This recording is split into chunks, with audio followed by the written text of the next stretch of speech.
Speaking of what he's looking for, what I believe to be the case here for Spencer Rattler is looking for a comeback. And South Carolina hoping he's the difference maker at QB. They have sorely needed, hoping the Gamecocks are the remedy for what ailed him at Oklahoma. And together, the two hope to write Rattler's comeback story after a chapter that fell flat in Norman.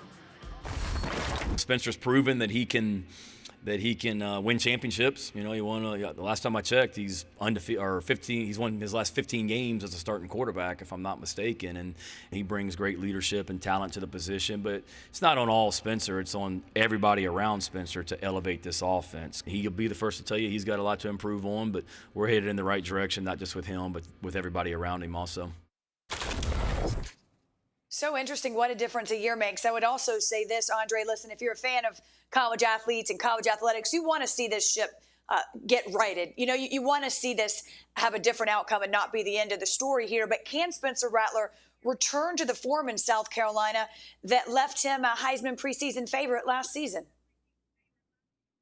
I think so. The question is, does he have enough talent around him, Wendy, to kind of elevate this South Carolina program? There's a lot of pressure because you're talking about when you bring in a guy like Spencer Rattler. He was rumored to be a Heisman Trophy candidate last year, rumored to be one of the top picks if he had a magical season and came out when he was at Oklahoma last year. But there's a lot of pressure when you bring a player of that caliber with the expectations. Pressure from the fans and within. The two go hand in hand. Expectations and pressure go hand in hand. And can he match it? Sometimes I think that it's a lot of it's self-inflicted by Spencer Rattler.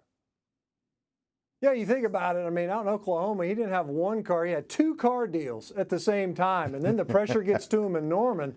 And you have to know that in the SEC and the SEC East, there's a lot of people that are saying, you know, maybe South Carolina can knock off of Georgia early on in the season. There's a real chance for South Carolina. They've been so much in putting Spencer Rattler forward, and can he take this offense to the next level? You know, there's a chance that they're 2-2 coming out of their first 4 games to draw Georgia. And then, of course, you got Arkansas, who's thought to be one of the top teams out of the West Division. That's not an easy slate to open up the season with. And you heard Coach Beamer say it's not all on Spencer. Well, these other guys got to step up. They got to step up big relative to what we saw from South Carolina last year. They got to bolster Spencer Rattler up. He might want to lay low heading right into the early weeks of the season. I was just going to say that, guys. You know, sometimes when you have injury and you're on the sideline, or in this case, you have a challenging year, you know, you hear guys talk about how much more they appreciate things. Maybe take a step back, lay low to your point, Matt, and see what happens. You start putting those W's in the win column, it'll all sort itself out. Thanks for watching ESPN on YouTube. For live streaming sports and premium content, subscribe to ESPN+.